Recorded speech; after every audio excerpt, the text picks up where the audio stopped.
ये किसने दिया? कहते हैं कि शिव को गुरु बना के हमने क्या पाया? हमने पाया कि हम दुनिया की जो चीजें हैं अब हमारे लिए किसी काम की नहीं। गुरु भोग और मोक्ष देते हैं, अभिन्न रूप से देते हैं। शिव गुरु जो चाहता है उनका शिष्य उसको वो देते हैं, और इसके प्रमाण हैं, इसकी अनुभूतियां हैं, लोगों को प्राप्त हुई हैं, लोगों ने प्राप्त किया है। जितने भी लोग आए अभी, किसी ने यह कहा कि जब मैंने शिव को अपना माना तो मेरा इस लौकिक जीवन में और मेरे पारलौकिक जीवन में परिमार्जन नहीं हुआ। किसका नहीं हुआ? साहब ने हमेशा कहा कि अरे महादेव के लिए इतना तो करो। महादेव ने जब से तुमने महादेव के लिए इतना ही भर कहा है कि शिव तुम मेरे हो, अच्छा पहनने लगे, अच्छा खाने लगे, अच्छा जीवन जीने लगे। शिव विसंगतियों में संगति की स्थापना करते हैं।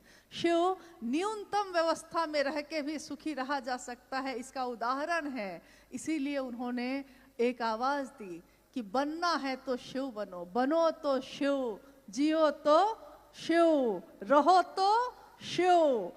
ये बात आज तक किसी ने नहीं कही। इतनी खूबसूरत है ये बात, इतनी अद्भुत है, इतनी कहते हैं कि जानलेवा है, लगता है कि प्राण निछावर कर दे। जब ये देश आजाद हुआ था, हमारे देशभक्तों ने अपने शरीर का दान करते करते, माँ भारती पे अपने शरीर को न्यौछावर करते करते ये गीत गाए थे, कर चले हम फिदा जानो तन साथियों, अब तुम्हारे हवाले वतन साथियों। साहब हरिंद्रानंद जी ने आध्यात्म की धरती पे जाति, धर्म, लिंग, वर्ण, समाज, दुनिया, देश, सारी सीमाएं तोड़ दी। सर्वमय मन का भैरव, उन्होंने कहा आपका मन जब भैरव बनता है तो दैविक, दैहिक, भौतिक तीनों तरह की सीमाओं का तट तोड़ देता है, सर्वमय होता है, सबके लिए होता है, सबके साथ जीता है, सबका अच्छा सोचता है। तो उन्होंने देश की सीमाएं भी तोड़ दी और सबके बीच एक ही बात का आह्वान किया। उस शिव ने दिया है, शिव की दुनिया में हम रहते हैं, हमारी दुनिया में वो शिव क्यों नहीं रहता? ये पीड़ा है उनकी कि हमारी दुनिया में वो शिव क्यों नहीं रहता। क्या शिव के शिष्य भी ऐसा ही करेंगे? क्या शिव का नाम लेने वाले लोग भी शिव के साथ ऐसी ही चालाकी करेंगे? शिव शिष्यता प्रेम है, शिव शिष्यता भाव है, दर्द है, एहसास है। शिव शिष्यता तालीबाजी नहीं, शिव शिष्यता व्यापार नहीं। हम अपने बेटे का व्यापार नहीं करते, हम अपने पति का व्यापार नहीं करते, हम अपने माँ बाप का व्यापार नहीं करते। जिसको भी हमने कहा है कि वो मेरा है, हम उसका व्यापार नहीं करते। व्यवस्था में मिलके काम करते हैं लेकिन व्यापार नहीं करते। और जितना भर आपने साहब और दीदी का सानिध्य प्राप्त किया है, माँ नीलमानंद जी के साथ इस लौकिक जीवन में 3 वर्षों तक ही मैं रह सकी, लेकिन उनके उन 3 वर्षों में मैंने जो उनको जाना, जितना भर जाना, क्योंकि वो भगवती स्वरूपा, उनको मैं कितना जान सकूंगी? कोई उनके पास रह के भी उनकी शक्ति का क्या आकलन करेगा? जान न सका। लेकिन जितना भर जाना, ममता की मूर्ति क्या होती है, ये बनती है, जब ये मूर्ति बनती है तो उसका चेहरा होता है नीलमानंद की तरह, राजमणि नीलमानंद की तरह। ये पोषित करने वाली माँ शिव शिष्यों को, शिव शिष्य एक परिवार है, शिव शिष्य परिवार, इस परिवार के हर सदस्य का पोषण देने वाली वो माँ, उसने अपना सर्वस्व न्यौछावर किया। साहब हरिंद्रानंद जी ने अपने लौकिक कामनाओं की, अपने आकांक्षाओं की, अपने जीवन की छोटी छोटी खुशियों को न्यौछावर कर दिया अपने महादेव के। क्या उनका एक छोटा सा परिवार नहीं था? क्या उनके बच्चे नहीं थे? क्या उनकी पत्नी, उनके माँ बाप नहीं थे? थे। लेकिन उन्होंने कहा कि मैंने शिव के लिए किसी से समझौता नहीं किया, मैंने शिव के लिए सबसे ज्यादा शिव को चाहा, इतना चाहा, इतना चाहा कि सारे रिश्ते हल्के हो गए। और इतना चाहने के बाद उन्होंने कहा कि कर चले हम फिदा, हमारे सांसों में आज हैं वो, हमारी बातों में है। शिव की बात जहां भी चलेगी, बड़ी सुंदर पंक्ति है गीत की, हुस्न की बात चलेगी तो सब तेरा नाम लेंगे। शिव शिष्यता की बात चलेगी, हजारों साल बाद भी चलेगी, तो किसका नाम लेगा लोग? उन्हीं का, उन्हीं साहब हरिंद्रानंद जी का। तो उन्होंने न्योछावर किया और कहा कि शिव शिष्यता में कोई वरीय नहीं होगा, कोई श्रेष्ठ नहीं होगा, कोई अगुआ नहीं होगा, कोई मार्गदर्शक नहीं होगा। कौन होगा? एकमात्र हमारे गुरु शिव हैं, जो अगुआ भी होंगे, गुरु भी है, ईश्वर भी है, मार्गदर्शक भी है, सब कुछ है। सब कुछ वो शिव स्वयं है। ज्ञान देने के कारण तू शंकर है। संभवे गुरुवे नमः। इन सारी पंक्तियों से तो ये दुनिया प्रदीप्त थी, लेकिन हमारे दिलों में ये नहीं धड़का था। तो भक्ति का चरमोत्कर्ष, यानी सब कुछ न्योछावर करके लिए शिव को चाहना, उसका नाम जिस दिन इतिहास में आएगा तो वो नाम आएगा कि अगर भक्ति भी गहरी होती है तो क्या बन के उभरती है? तो वो शिव शिष्य हरिंद्रानंद बन के उभरती है, क्योंकि उसी का दर्शन किया हम लोगों ने। अब इस संगोष्ठी का, जैसा कि आप जानते हैं, चूंकि भारत के विभिन्न राज्यों के गुरु भाई गुरु बहन इसमें शामिल हैं, नेपाल के भी गुरु भाई गुरु बहन शामिल हैं, और ये दोनों देश हिले मिले हैं, मित्र हैं, एक दूसरे के यहाँ ऐसे आते जाते रह जाते हैं। तो मिलके ही हमने हमेशा महादेव का काम जगत स्तर पे किया है। दोनों देशों के रहने वाले लोग भारत के अलावा, नेपाल के अलावा विश्व के अनेक देशों में रहते हैं, और सबके द्वारा महादेव का काम लगातार चल रहा है, हो रहा है। इस संगोष्ठी का एकमात्र उद्देश्य है कि जो साहब हरिंद्रानंद जी ने चाहा, जो उन्होंने चाहा है, जैसा चाहा है, हम सभी मिलके चले। अब हमारे पास दो रास्ते हैं। एक रास्ता ये है कि हम सब मिलके एक दूसरे का पैर खींचें, हम सब मिलके एक दूसरे का रास्ता रोकें, चलने नहीं दें किसी को, न खुद चले न किसी को चलने दे। ये एक रास्ता है जो ज्यादातर सामान्य लोग करते हैं। और दूसरा रास्ता है कि हम सब मिलकर एक दूसरे की इतनी मदद करें कि चाहे जो आगे बढ़ के चले उसकी मदद कर दे, ताकि वो और आगे चले और आगे चले और आगे चले, और जगत गुरु शिव की शिष्यता जगत के एक एक व्यक्ति के दिल में गूंजे, सचमुच में, यथार्थ में, बोली में नहीं, भाषण में नहीं, सचमुच में हो। अब आप लोगों से पूछना है, क्या करना है? जीवन एक ही मिला है, ये आगे पता नहीं क्या होगा। इस पार प्रिय मैं हूं, तुम हो, उस पार न जाने क्या होगा। तो इस पार प्रिय जो मैं हूं और तुम हो, और इस पार जो भगवान शिव की शिष्यता मिली है, इस पार जो हमने साहब और दीदी का दर्शन किया है, ये दुनिया तो बड़ी खूबसूरत है, उधर का नहीं मालूम कैसा होगा।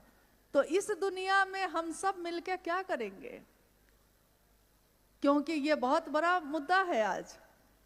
सब मिलके क्या करने वाले हैं? हम सबका संकल्प क्या होगा? ऋग्वेद पहला वेद है धरती का। ऋग्वेद की अंतिम ऋचा यह कहती है, हमारी सभा एक हो, हमारे हृदय में जो भाव संचरित होते हैं वो एक हो, हमारी सोच एक हो, हमारी बोली एक हो। हम लोग जितने लोग यहाँ बैठे हैं, या वो सारे लोग जो आज सुन रहे होंगे, क्या किसी ने भी साहब हरिंद्रानंद जी की बातों को छोड़कर दूसरी बात को दोहराया है कभी? शिव जगत के गुरु हैं, मेरे हैं, आपके हो सकते हैं। ये किसने कहा? उन्होंने कहा। 3 सूत्रों का निरूपण, 3 सूत्रों के द्वारा हमारा मन शिव के लिए आवेशित हो सकता है और होता है। ये किसने कहा? उन्होंने कहा कि अगर ये 3 सूत्र करते करते हमारा मन शिष्य भाव से भर जाए तो उसके बाद ये 3 सूत्र करने की भी आवश्यकता नहीं होती, क्योंकि जब जो काम हो ही रहा है अब अनायास, तो उसके लिए अलग से प्रयास क्या करना। साइकिल चलाना सीखा था तो गिर गए थे बहुत बार, आज जो बार बार गिरते हैं उठते हैं, अब चलाना सीख लिया है तो साइकिल चल रही है। फोन पे बात करते करते साइकिल चल रही है, और एक दिन साइकिल चलाने के लिए बार बार गिरे थे। तो आज नमः शिवाय करते हैं तो मन भटक जाता है, दया मांगते हैं मन भटक जाता है, शिव चर्चा करना चाहते हैं समय नहीं मिल पाता, बातचीत नहीं हो पाती, माहौल नहीं बन पाता, ऐसी समस्याएं आती रहती हैं। लेकिन अगर ये तीनों सूत्र नहीं होते तो हम लोग शिव से क्या करते? साहब हरिंद्रानंद जी के जीवन में 3 सूत्र नहीं थे। उन्होंने क्या किया था? उन्होंने सिंहेश्वर मंदिर से में उस शिव से दया की याचना ही की थी। 3 सूत्र उनके जीवन में नहीं थे, लेकिन उन्होंने शिव से दया मांगी थी। बुढ़ऊ इज्जत रखी है, और शिव ने उनकी इज्जत रखी। साहब ने शर्त बनाई, जैसे आप दिखते हैं जो तस्वीरों में हैं या आदमी के भेष में आएंगे नहीं सीखूंगा, अब जो आप बताएंगे वही सीखूंगा। इन 3 सूत्रों को छोड़ के, ये 3 शर्तों को छोड़ के नमः शिवाय सा विधि उनके सांसों पे उतर गया। किसकी सांस पे उतरा ये शिव का प्राण मंत्र?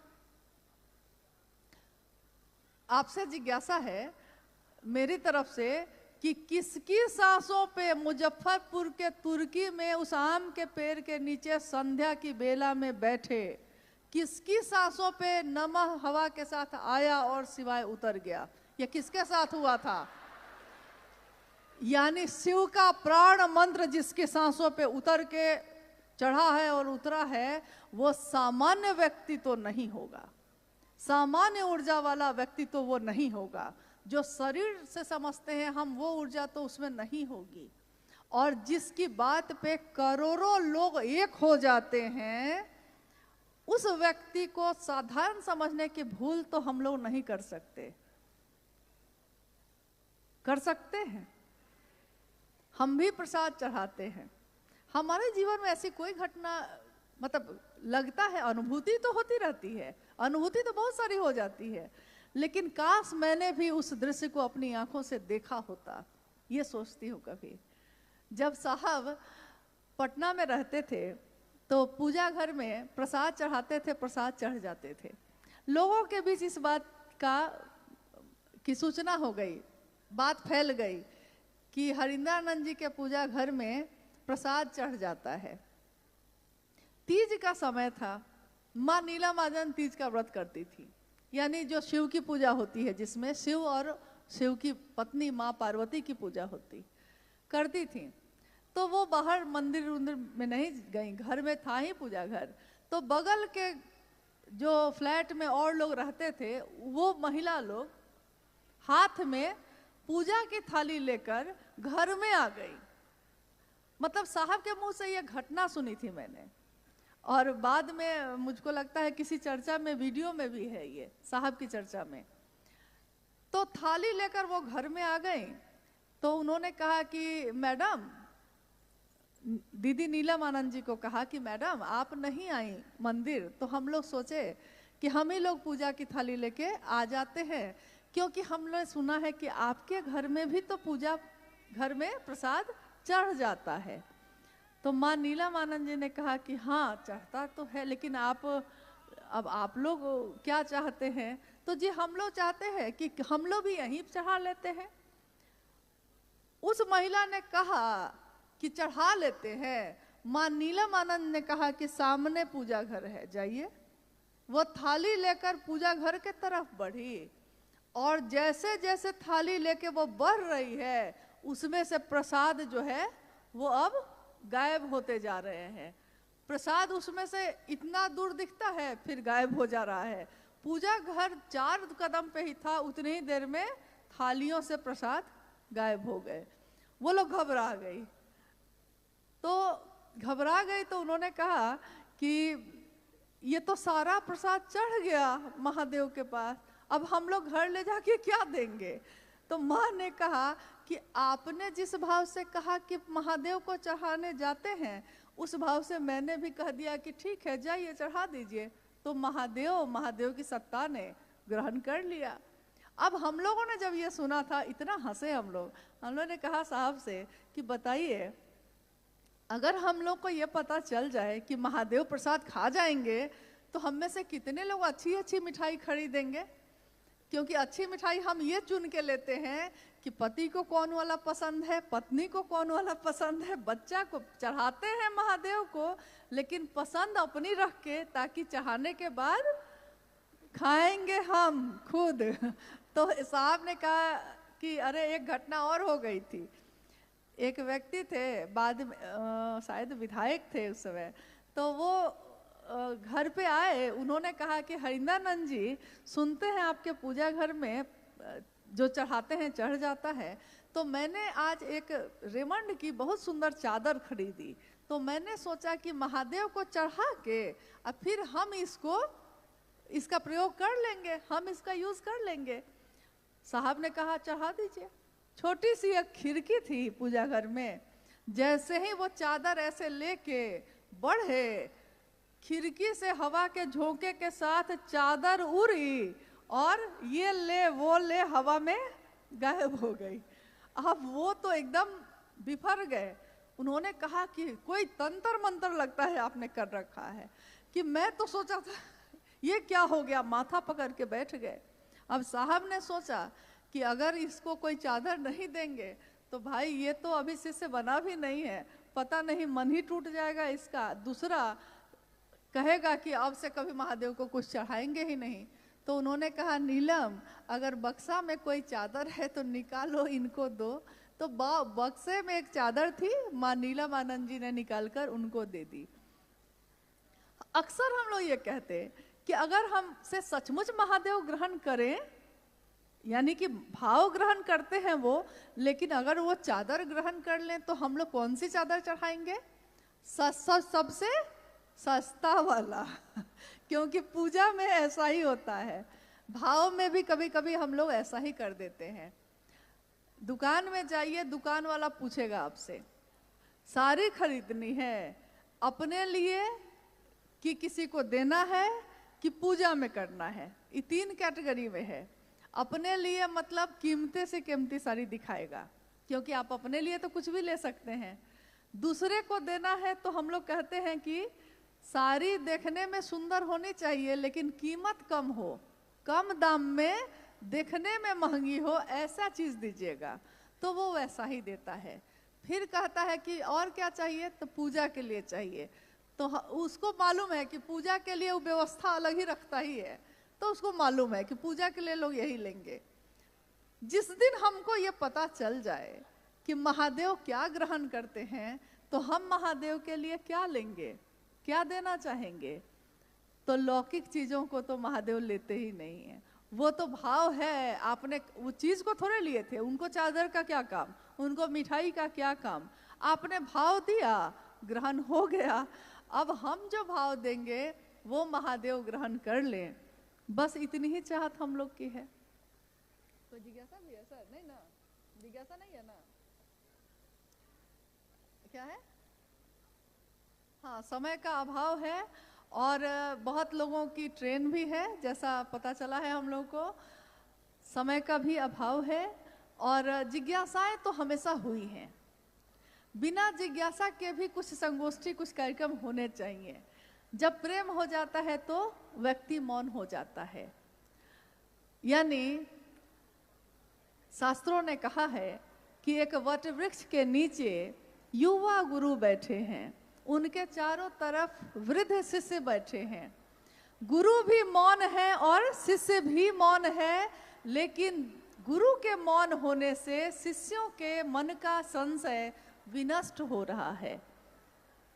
तो आज जो है हम सभी शिष्यों के मन का संशय विनष्ट हो जाए, यही अपने गुरु शिव से कामना है। आशीर्वाद मांगती हूँ अपने साहब से और माँ नीलम आनंद जी से कि शिव से एक ऐसा कीर्तिमान इस जगत में रहते हुए गढ़ें कि चले हिमालय के शिखरों पर। हिमालय के शिखर पे सुना है कि शिव रहते हैं।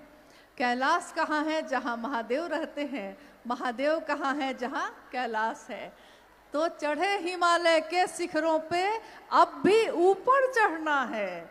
हमें हिमालय के शिखरों पे नया हिमालय गढ़ना है।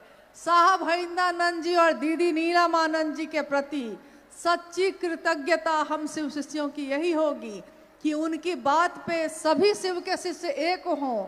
ये आवाहन है शिव शिष्य हरिंदानंद साहब का कि मेरी बात पे भरोसा करना और महादेव के काम में एक दूसरे का साथ देना।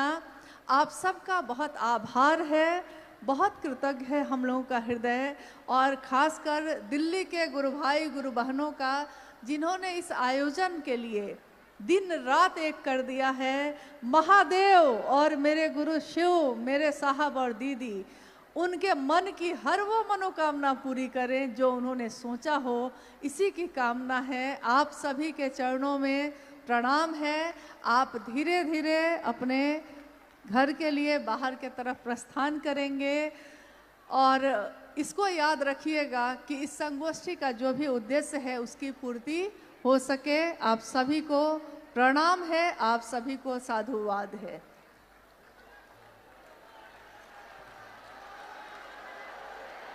आप सभी